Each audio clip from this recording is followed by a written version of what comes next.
Introducción. 1.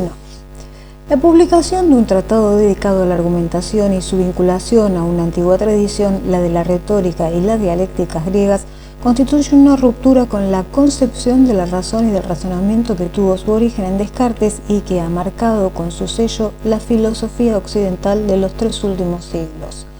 En efecto, aun cuando a nadie se le haya ocurrido negar que la facultad de deliberar y de argumentar sea un signo distinto del ser racional, los lógicos y los teóricos del conocimiento han descuidado por completo desde hace 3 siglos el estudio de los medios de prueba utilizados para obtener la adhesión. Esta negligencia se debe a lo que hay de no apremiante en los argumentos que sirven de base para una tesis. La naturaleza misma de la deliberación y de la argumentación se opone a la necesidad y a la evidencia, pues no se delibera en los casos en los que la solución es necesaria ni se argumenta contra la evidencia. El campo de la argumentación es el de lo verosímil, lo plausible, lo probable, en la medida en que este último escapa a la certeza del cálculo. Ahora bien, la concepción expresada claramente por Descartes en la primera parte del discurso del método consistía en tener casi por falso todo lo que no era más que verosímil. Fue Descartes quien, haciendo de la evidencia el signo de la razón, solo quiso considerar racionales las demostraciones que, partiendo de ideas claras y distintas, propagaban con ayuda de pruebas apodícticas la evidencia de los axiomas a todos los teoremas. El razonamiento Moore-geométrico era el modelo que se les proponía a los filósofos deseosos de construir un sistema de pensamiento que pudiera alcanzar la dignidad de una ciencia. En efecto, una ciencia racional no puede contentarse con opiniones más o menos verosímiles, sino que elabora un sistema de proposiciones necesarias que se impone a todos los seres racionales y sobre las cuales es inevitable estar de acuerdo. De lo anterior, se deduce que el desacuerdo es signo de error. Siempre que 2 hombres formulan juicios contrarios sobre el mismo asunto, es seguro que uno de los 2 se equivoca. Más aún, ninguno de los 2 posee la verdad, pues si tuviera una idea clara y evidente, podría exponerla a su adversario de modo que terminara por convencerlo. Para los partidarios de las ciencias experimentales e inductivas, lo que cuenta más que la necesidad de las proposiciones es su verdad, su conformidad con los hechos. Para el empírico constituye una prueba no la fuerza a la cual el espíritu cede y se encuentra obligado a ceder, sino aquella a la cual debería ceder. Aquella que al imponerse a él conformaría su creencia al hecho. Si la evidencia que el empírico reconoce no es la de la intuición racional, sino más bien la de la intuición sensible, si el método que preconiza no es el de las ciencias experimentales, no está por eso menos convencido de que las únicas pruebas válidas son las que reconocen las ciencias naturales. Es racional en el sentido más amplio de la palabra, lo que está conforme a los métodos científicos y las obras de lógica dedicadas al estudio de los procedimientos de prueba, limitadas esencialmente al estudio de la deducción y de ordinario, complementadas con indicaciones sobre el razonamiento inductivo, reducidas, por otra parte, no a los medios que forjan las hipótesis, sino los que las verifican. Pocas veces se aventuran a examinar los medios de pruebas utilizados en las ciencias humanas. En efecto, el lógico, inspirándose en el ideal cartesiano, solo se siente a sus anchas con el estudio de las pruebas que Aristóteles calificaba de analíticas, ya que los demás medios no presentan el mismo carácter de necesidad, y esta tendencia se ha acentuado mucho más aún desde hace un siglo, en el que bajo la influencia de los lógicos matemáticos, la lógica ha quedado limitada a la lógica formal, es decir, al estudio de los procedimientos de prueba empleados en las ciencias matemáticas. Por tanto, se deduce que los razonamientos ajenos al campo meramente formal escapan a la lógica y por consiguiente también a la razón. Esta razón de la cual esperaba Descartes que permitiera, por lo menos al principio, resolver todos los problemas que se les plantean a los hombres y de los cuales el espíritu divino posee ya la solución. ha visto limitada cada vez más su competencia, de manera que aquello que escapa a una reducción formal presenta dificultades insalvables para la razón. De esta evolución de lógica y de los progresos incontestables que ha realizado, debemos concluir que la razón es totalmente incompetente con los campos que escapan al cálculo, y que ahí donde ni la experiencia ni la deducción lógica pueden proporcionarnos la solución de un problema, solo nos queda abandonarnos a las fuerzas irracionales, a nuestros instintos, a la sugestión o a la violencia.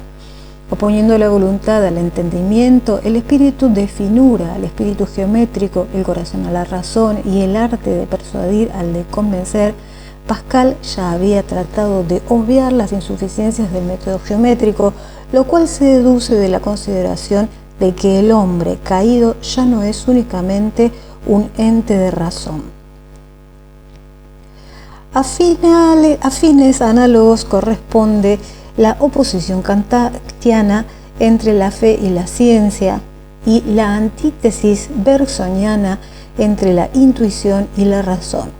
Pero ya se trate de filósofos racionalistas o de aquellos a los que se califica de antirracionalistas, todos siguen la tradición cartesiana por la limitación impuesta a la idea de razón. A nosotros, en cambio, nos parece que es una limitación indebida y perfectamente injustificada del campo en el que interviene nuestra factura de razonar y demostrar.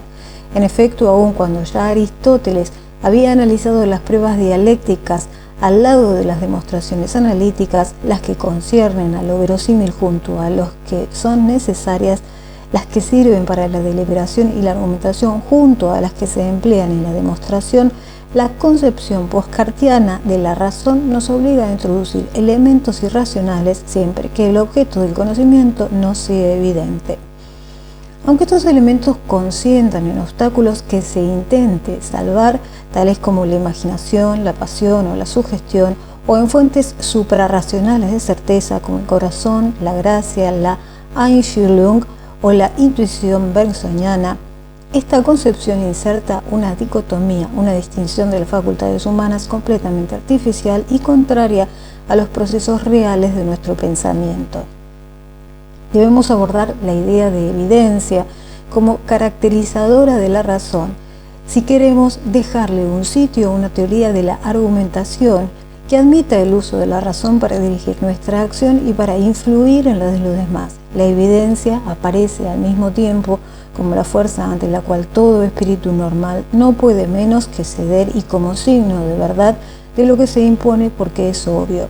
La evidencia enlazaría lo psicológico con lo lógico y permitiría pasar de uno de estos planos al otro. Toda prueba sería una reducción a la evidencia, y lo que es obvio no necesitaría de prueba alguna. Es la aplicación inmediata por Pascal de la teoría cartesiana de la evidencia. Leibniz ya se rebelaba contra esta limitación que de esta forma se pretendía imponer a la lógica. Así es, Leibniz quería que se demostrara o que se diera el medio para demostrar todos los axiomas que no fueran primitivos, todo ello sin tener en cuenta las opiniones que los hombres poseen al respecto y sin preocuparse de si dan su consentimiento o no. Ahora bien, se ha desarrollado la teoría de la demostración siguiendo a Leibniz y no a Pascal, y esta teoría solo ha admitido que lo que era obvio no necesitaba de prueba alguna. Asimismo, la teoría de la argumentación no puede desarrollarse si se concibe la prueba como una reducción a la evidencia. Naturalmente, el objeto de esta teoría es el estudio de las técnicas discursivas que permiten provocar o aumentar la adhesión de las personas a las tesis presentadas para su asentimiento. Lo que caracteriza esta adhesión es la variabilidad de su intensidad. Nada nos obliga a limitar nuestro estudio a un grado concreto de adhesión caracterizado por la evidencia. Nada nos permite juzgar a priori que son proporcionales los grados de adhesión a una tesis con su probabilidad, y tampoco identificar evidencia y verdad. Es buen método no confundir al principio los aspectos del razonamiento relativo a la verdad y los que se refieren a la adhesión. Se deben estudiar por separado a reserva de preocuparse después por su posible interferencia o correspondencia. Solo con esta condición es factible el desarrollo de una teoría de la argumentación que tenga un alcance filosófico. 2. Si durante estos 3 últimos siglos han aparecido obras de eclesiásticos que se preocupaban por los problemas planteados por la fe y la predicación, si el siglo XX ha recibido incluso la calificación de siglo de la publicidad y la propaganda, y si se han dedicado numerosos trabajos a este tema, los lógicos y los filósofos modernos, sin embargo, se han desinteresado totalmente de nuestro asunto. Por esta razón, nuestro tratado se acerca principalmente a las preocupaciones del Renacimiento y por consiguiente a las de los autores griegos y latinos, quienes estudiaron el arte de persuadir y de convencer, la técnica de la deliberación y de la discusión. Por este motivo también lo presentamos como una nueva retórica. Nuestro análisis se refiere a las pruebas que Aristóteles llama dialécticas, que examina en los tópicos y cuyo empleo muestra en la retórica. Solo esta evocación de la terminología aristotélica hubiera justificado el acercamiento de la teoría de la argumentación con la dialéctica, concebida por el propio Aristóteles como el arte de razonar a partir de opiniones generalmente aceptadas. Pero varias razones nos han incitado a preferir la aproximación a la retórica. La primera de ellas es la confusión que podría causar este retorno a Aristóteles, pues el vocablo dialéctica ha servido durante siglos para designar a la lógica misma desde Hegel, y bajo la influencia de doctrinas que en él se inspiran, ha adquirido un sentido muy alejado de su significación primitiva y que por lo general es el aceptado en la terminología filosófica contemporánea. No sucede lo mismo con la palabra retórica, cuyo empleo filosófico ha caído tanto en desuso que ni siquiera la menciona el vocabulario de la filosofía de Lalande. Esperamos que nuestra tentativa resucite una tradición gloriosa y secular. Otra razón, empero, mucho más importante para nosotros, ha motivado nuestra elección: el espíritu mismo con el que la antigüedad se ocupó de la dialéctica y la retórica. Se estima que el razonamiento dialéctico es paralelo al razonamiento analítico, pero el primero trata de lo verosímil en lugar de versar sobre preposiciones necesarias. No se aprovecha la idea de que la dialéctica alude a las opiniones, es decir, a las tesis a las cuales cada persona se adhiere con una intensidad variable. Se diría que el estatuto de lo opinable es impersonal y que las opiniones no guardan relación con las personas que las aceptan.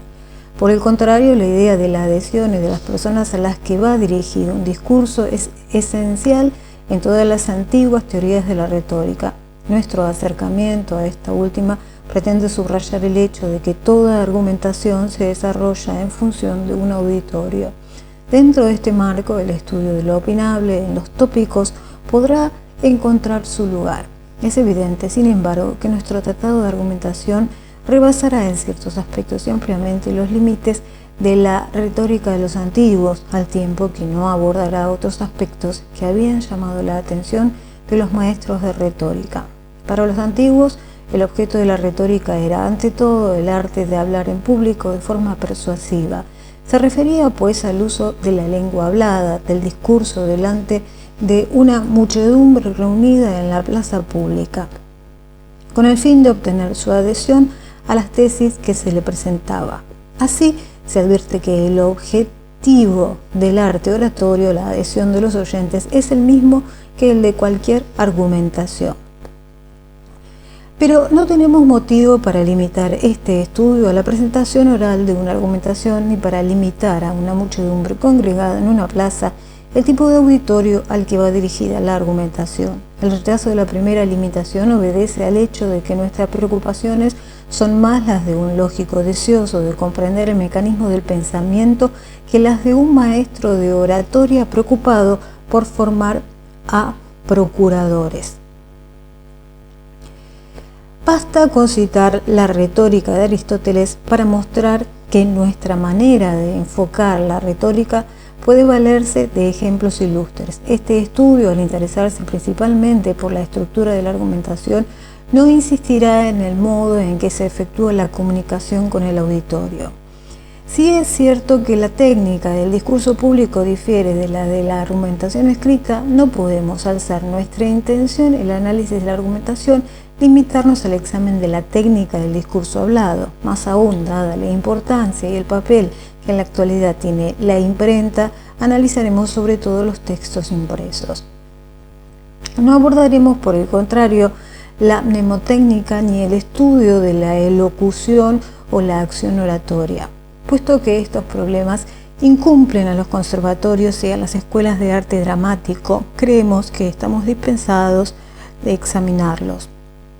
Dado que los textos escritos se presentan de forma muy variada, el hecho de destacarlos hará que concibamos este estudio en toda su generalidad y que apenas nos detengamos en discursos considerados como una unidad de una estructura y de una amplitud admitidas más o menos de manera convencional, ya que por otra parte la discusión con un único interlocutor o incluso la deliberación íntima dependen para nosotros de una teoría general de la argumentación. La idea que tenemos del objeto de nuestro estudio, lógicamente, rebasa con mucho al de la retórica clásica. Lo que conservamos de la retórica tradicional es la idea de auditorio, la cual aflora de inmediato en cuanto pensamos en un discurso. Todo discurso va dirigido a un auditorio y con demasiada frecuencia olvidamos que sucede lo mismo con cualquier escrito. Mientras que se concibe el discurso en función del auditorio, la ausencia material de los lectores puede hacerle creer al escritor que está solo en el mundo, aunque de hecho su texto esté siempre condicionado, consciente o inconscientemente, por aquellos a quienes pretende dirigirse.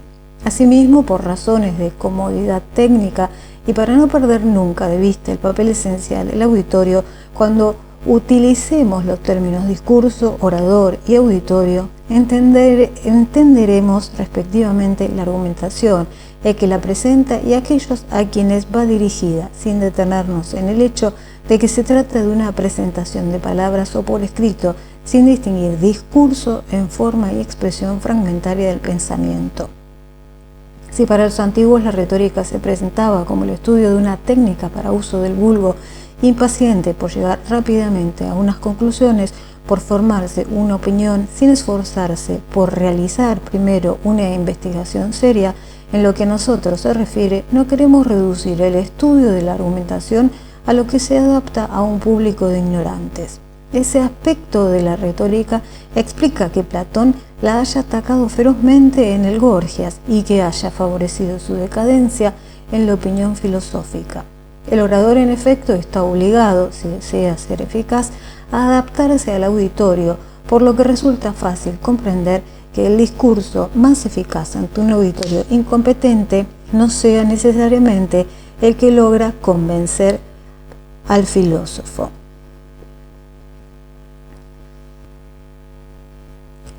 Pero ¿por qué no admitimos que se pueden dirigir argumentaciones a cualquier clase de auditorios?